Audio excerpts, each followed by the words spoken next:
Hello, and welcome back to the Calm and Connected podcast. I'm your host, Janine Halloran, and today I get a chance to talk with Jana York, who is a certified mindfulness and meditation teacher and has been a mindfulness practitioner and children's mindfulness educator for more than a decade.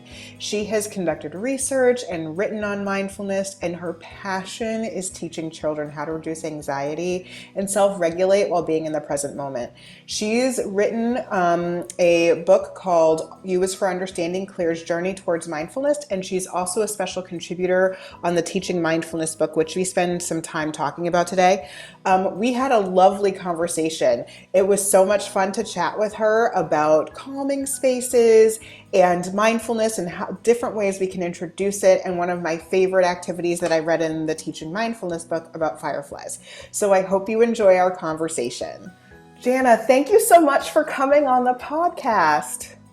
It's great to see you, Janine.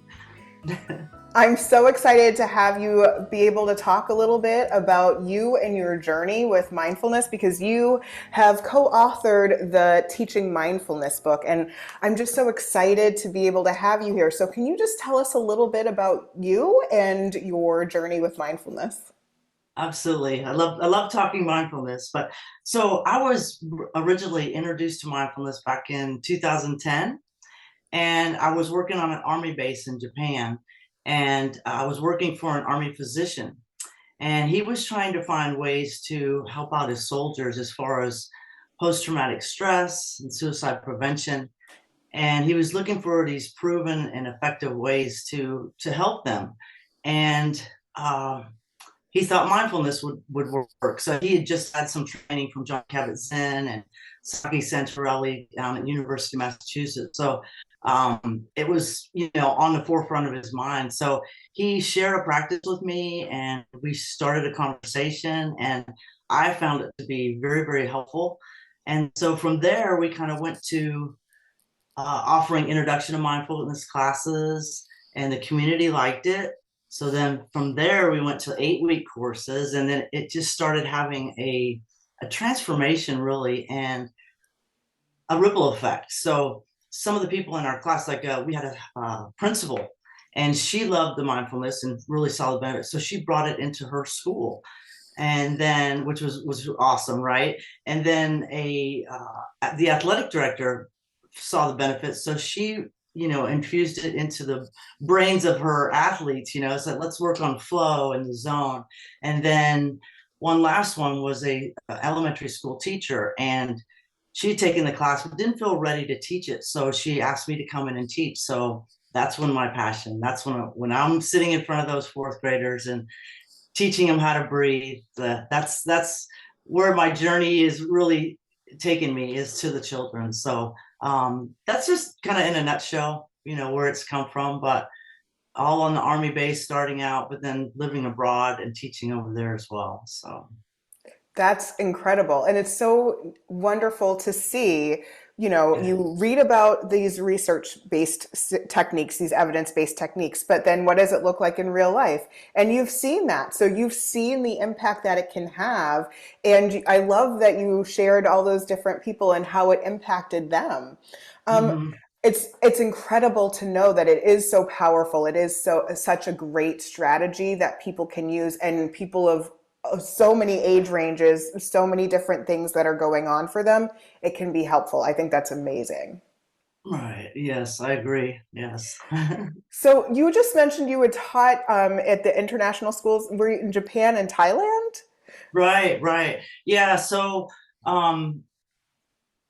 taught in Japan, but this is an American school on an army base. Okay. So there are, it's English speaking. So there are children that are, Japanese that are coming, but they all speak English. So the setup on the army was more what you see in America. It's just a regular American school type thing. But the kids, when you think about the kids, they're coming from unfamiliar, or from familiar to unfamiliar places. So they're now they're suddenly living in a foreign country. They've had to leave their friendships with their kid, their other classmates. Their parents might be deployed. There's a lot of, separation anxiety. I mean, not to mention all this anxiety of just school, of taking tests and things like that. So it was very challenging and some really daunting tasks for the kids to, be more confident when they're losing their confidence because they're away from their familiar things. But they seem to be so resilient, on this army base. It's a community, it was a small base, so it's just really a community. So providing that mindfulness training to them really gave them some coping skills and kind of helped them. So that's in Japan. Now jumping over to Thailand, completely different story. uh, these classrooms, they're open air. Sometimes you're teaching on just under a pavilion. It's a tropical environment, so there's a lot of breezes. So you're always chasing your papers around. And there's little critters, there's little geckos coming in the classroom. But I found that was really a kind of a coping skill for the kids as well, because your papers go flying. You just go over there and get them. You don't make a big deal about it. If you see a gecko, you kind of geckos are little lizards, so they just kind of move them along, that kind of thing. But they're same thing with their anxiety, because their parents are usually from different countries too, like there's Sweden, there's Switzerland, there's Germany, all over the world that are coming. So English is their second or sometimes third language. So you've got to really, when you're teaching mindfulness, use some real common language, some real simple terms. But for somehow it worked. They kind of embraced these skills, and I think they grew from it. So How incredible. What an incredible experience to have in such different sort of environments, but mhm. being able to still, overall, still focusing on helping them cope, helping them Mhm. be able to be mindful in the moment. I think that's incredible. My roommate actually, her dad was in the Navy, and they were stationed in Japan. Oh, okay. Yeah, isn't that's so funny. And then like right after when we were freshmen in college, her parents, I think they had gone to Hawaii and then Japan and Rhode Island. So they had been a lot of different places. But it Right. is interesting to know like how does school impact like where you are? How does that impact your experience of education? But still overall you are wanting to make sure that kids are learning these strategies, learning how to deal with their anxiety, their big feelings, Right. it's Right. that's really what we want them to be able to do no matter what. Mhm. So Yes. you and I, before we started talking, we were recording, we were actually talking about a calming corner because it's one of those strategies that I think is universal and can be used at home and at school. So do you want to share a little bit about your thoughts on the calming corner? Sure, sure. I think they're fun. I think they're playful, but I also think they're very good for self-regulation. The concept behind, well, yeah, the concept behind calming corners is just for a child to kind of be with their thoughts, kind of regulate themselves. They would go into these places because their nervous systems are all, their sympathetic nervous system is just freeze, flight, this type thing. And the purpose is to get them to get in there into the parasympathetic and just rest and digest. So, and I'll talk about some of these things in a minute, but this concept is really designed to keep them, to let them self-reflect, let them kind of work on it, let them feel their big emotions. I know you said in other podcasts they talk about just calm down, calm down. But how do they do that? So that's one of the things, one of the purposes of the calming corners. And um it just, there's so much that it could be. And well, one thing I wanted to say about that, when they first came out, I was super excited for them, but people were saying, what is that? Is that in timeout? Are you putting them in timeout? Or is this a discipline? What is this for? Well, it's not. It's helping the child get to where they need to be. And actually it is a timeout. You need a timeout because you're having a moment, you're having some big emotions, you're having some problems. So you do need a timeout, and that's what these calming corners are for. But they're definitely not for punishment or discipline. Yes, and I think that is, it needs to be clarified, I think, for some people, because I think some people think it's like, oh, you tell them to go, like they're having a hard time and then like go to the calming corner. It's almost like it can be used as a punishment. And that's the exact opposite of what we want it to be. We want them to learn to regulate their emotions by themselves, right? Like that's the whole Right. goal of the work that we do. Like we want you to be able to handle it yourself. Yes. You want them to be able to be okay to feel anything. And that's the other piece. I think we tend to focus, I think, sometimes on like, you just like happy and excited and proud. It's okay to be angry. It's okay to be frustrated. It's okay to be full Right. of rage. It's what you do Right. with that counts. And it's okay to like feel it.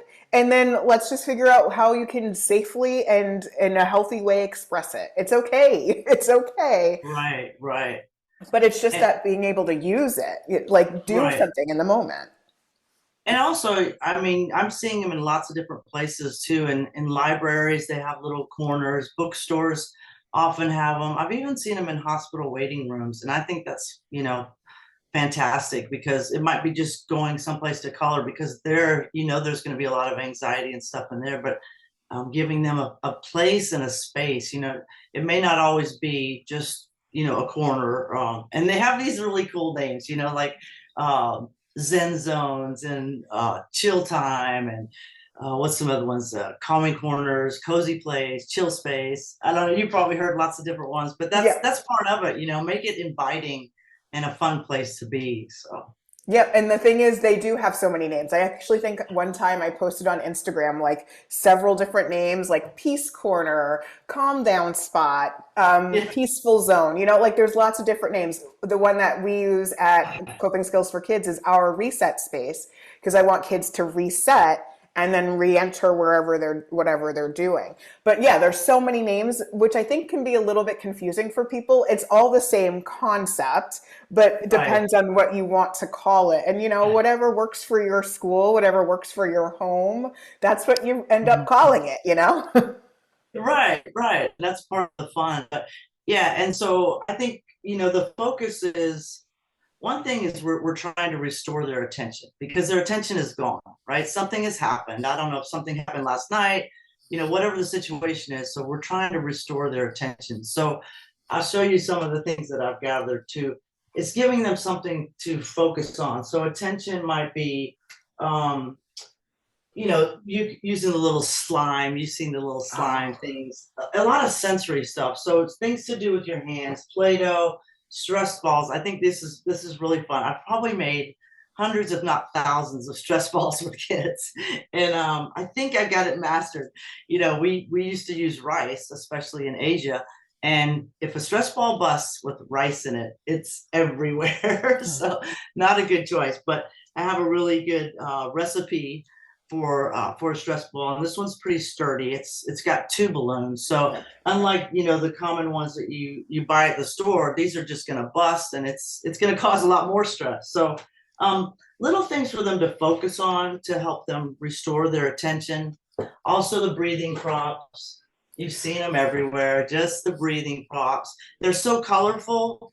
The kids can just do it at their own pace and practice with their breathing. But breathing is super, super important to help restore themselves. And then just like calming things, different. I like to use like the snow globes. You see them where they just observing that and like imagining this is your thoughts, and as they settle your thoughts and as you're using your breath. But there's all kinds, and then the fidgets, all different kinds of snaps and fidget. Everything is sensory. So if you understand the concept of to get out of your head when you're having all those thoughts, a monkey mind, whatever's going on, if you can get into your body through your senses, whether it's, smelling something that smells good. I love to smell Play-Doh, you know, um, seeing things. We make these really, they're just little tubes. I call it a little focus tube, and it's just a paper towel or toilet paper, and you color it. But just trying to zoom in on things to really look closely at them. If you put something up to your ear this way, you can hear it a little better. Just little things like that to get out of your head, get into your body. And maybe it's even just, focusing on your muscles and attentions and stuff like that. But I think that one is a really, really good one. And then distraction, maybe it's doing a puzzle, maybe it's journaling. I think kindness is a super, super good one to help kids restore. We have these kindness coins, and the coins, tell you something like you're great. When you're done with this, pass it on. So I could go on and on forever, but the last thing I'll say about it is what I'm working. My newest project is it's a tackle box. Okay, so all of these items that are here will fit in this tackle box, and I decorated it by saying I can tackle this. So it's just an idea, and the reason I kind of made this is it's portable, right? You might say, well, we don't have stuff in the classroom. We're going to go outside and play. I don't want to play with the kids. Well, just take your tackle box and go work on whatever you want to work on. So there's just a plethora of ideas and things that you can do to help kids get back to where they need to be. So. Oh my gosh, I'm so excited. You just are sparking all these ideas. I love it. I love it. I love the tube because it helps you focus, and it's so playful, especially for little ones that automatic. You hand a little kid a tube, that's exactly what they do. They start looking, they want to color it, they want to create with it. Mhm. And it's a great way to help them use that creativity, but still try and you have a moment of mindfulness right there. I just love all of what you just had to say. I have like 3 Hoberman spheres downstairs. Like this looks so much fun. Like I could just play with all of that. It's part of why I became a therapist, is because I like to play with that stuff. Yeah, you too, right? And then and I hear you on the stress balls and the double balloons, because when it breaks, it's messy. And if you're in a school, like I used to actually bribe my custodians. I used to make them muffins and cookies because I was like, I'm so sorry, something else exploded in my room, and now you have to clean it up. And I did my best, but I'm gonna need a vacuum. So. I had a stress ball explode on the headmaster of an international school, and I have a picture of it, but I'm not going to show it. But oh, epic fail, epic fail.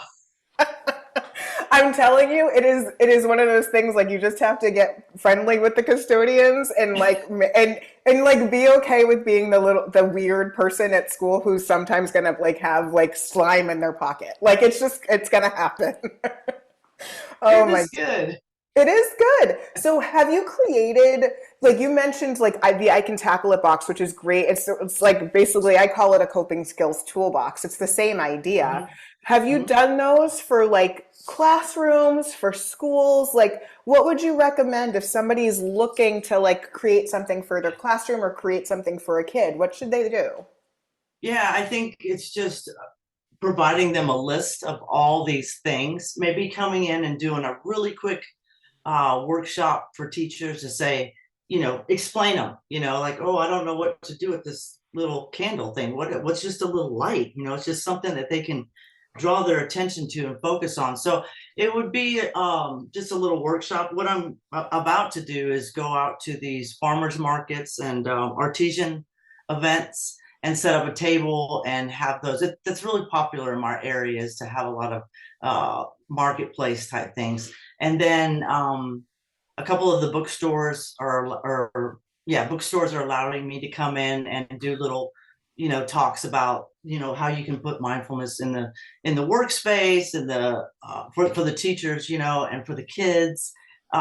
Just anywhere I can find somebody, if somebody notices something, I might wear a shirt or something that said mindfulness is my superpower. If they ask me about it, you're going to be sorry you did, because we're going to talk about it. But any way I can support. But the schools is definitely an area, and with the before and after school programs as well. These tackle boxes are good to go into the cafeteria or go outside, wherever they can go, to be portable with it. So yeah.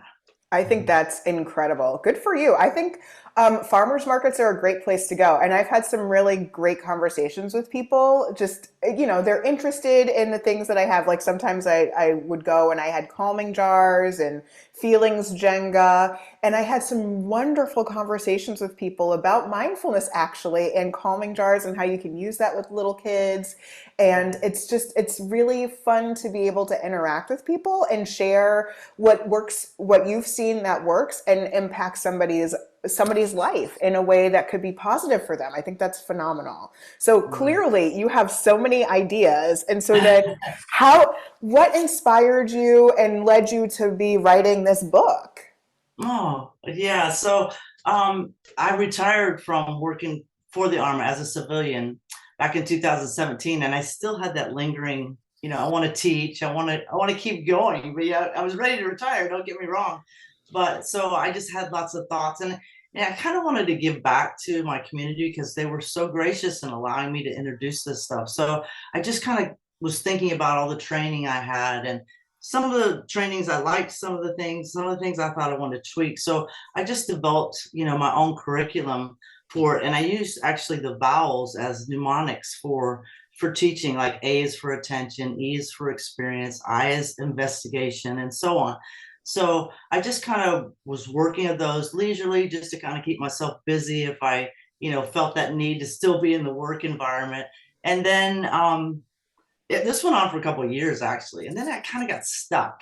And I met Eminetta, Dr. Beckstein, and he was so helpful as far as, he's a psychologist, so and he emphasizes on positive psychology. So he was able to help, bring in the critical thinking and a lot of positivity, a lot of referencing. And he actually found us a publisher, the book publishing company, which is kudos to him. So we finally got it out. It just came out this month, actually. So it's a brand new book, and it's a curriculum based on teaching mindfulness, obviously, and over 6 or 7 lessons. And it can be 5 minutes a day, can be 15 minutes a day, whatever the teacher. We kept the teacher in mind the whole time because we know they're busy. So they can use as little or as much as they want. So it was a fun project for me and for him, and we're just happy to get it out there. So.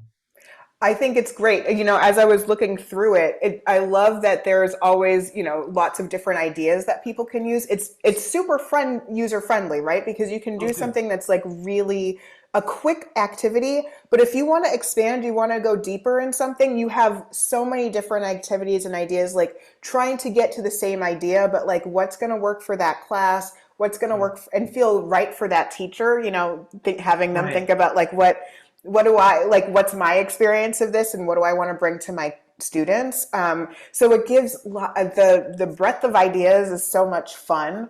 And before we started talking, I was talking about the Firefly activity. Can you speak a little bit about that one?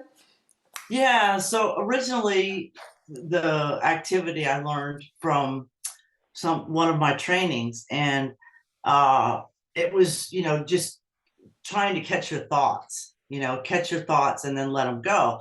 And I just started thinking about it. I love fireflies. I think they're amazing, amazing, and they light up, right? So it's just like when your thoughts, they light up. So the activity is just to sit quietly. Your kind of hands are down at your lap, closing your eyes, and then every time you have a thought, just reach up, like grabbing the firefly, and then let it go. So you're reaching up. There's my thought, reaching up, grabbing it, and letting it go. And that's what we need to do. We need to look at our thoughts, decide which ones we want to stay with, and then just let the other ones go, right? So that's the concept, but it's kind of fun. But I tell you, it's so much fun to do it in the classroom and watch. And even the teachers are going like this. I And the kids, know. but you can see them. They really follow it. When they notice they're having a thought, they grab it and they let it go. So it's a fun practice. Thank you for noticing that. Well, it's so funny. I was on vacation when I was reading the book, and I came to that Firefly lesson, and it was a place where the entire yard was covered in fireflies at night. And so it was real, it was magical. It was absolutely Oh, oh, magical. that's And it was, and that's so when I saw that activity, I was like, oh my gosh. But it's really hard to like catch the firefly lights on a camera. I was like trying to get it on video or Yeah. camera, and you just can't. But then I just sat with my moment and just enjoyed the moment of the fireflies going on and off. Oh, it was so beautiful. Oh my That's gosh. great.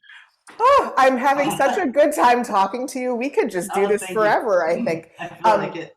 it's so much fun. So I do want to be respectful of your time, but there's one more thing I always like to ask my guests. What is one thing or a couple of strategies that you like to use to help yourself cope or reset or calm down or relax? Oh, okay. Um, I'd probably go to this. I actually have this set up in my room. It's in my meditation room. So I have all my props if I need them. But actually, it's the breath. It's the breath for me. It may be more than the breath, but I always start with the breaths because that's the one that has really made the most impact to me. And I know that physiologically, it helps my body by taking deeper breaths and slowing down. But it really depends on what the moment is. Sometimes it might be something that's just resonating in my mind. I need a distraction. I might just pick up something to read, and find coping in that. Movement is also, I'm a very active person, so movement is really a great distractor for me and helps me cope, at the same time. So it depends on the moment, but I do know that I have a whole tackle box of skills to use. Now I have so many things that I can fall back on because our world is changing and we get new things thrown at us all the time. So whatever I need in the moment, I know I've got something there to help me. Which is exactly what we want for our kids. Exactly Yeah. that. We want them to have so many strategies that they can deal with whatever comes their way. Yeah. If people want to learn more about you or pick up some your books, so you have the Teaching Mindfulness, but then you also have a different book as well that is more of like a narrative style that's like a children's book as Right. well. Where should they go if they want to be finding your products? I think you can go, directly to Amazon. They've got them listed on there. The the my other book is The U is for Understanding. If I just show it, this is based on all of the concepts that's in the mindful teaching, but it's just as a storytelling approach. So it's about a little girl's 8 years old, and she's learning about mindfulness in her school, and her teacher, Miss Sage, is trying to implement these programs and help them to be more present and just enjoy school and mindfulness. And I'm super excited about it. But I think it's a good way. It's an alternative, I would say. Like parents can use this, homeschool parents, if they don't want to use just the curriculum, they can go through and just make it a story. Storytelling sparks the imagination. So I think it's another approach for teaching mindfulness. I think it's amazing. Thank you so much. I'm so excited to have connected with you, and I'm so glad that we got a chance to talk about mindfulness and really Yes. dive in and calming corners because you and I, that calming corner you've got right over there, I'm all about it. I love it. Yeah. I want it. I have a lot of that stuff. Like Yes. I like that looks like my downstairs with all of my like strategies up on my wall on my shelves. So I get it. Right. I think it's phenomenal. Thank you so much for taking your time to come on here. And for everybody listening, don't forget about yourself. Take a few minutes, have a little fun, and have an awesome day. Thank you, Janine. Wonderful conversation.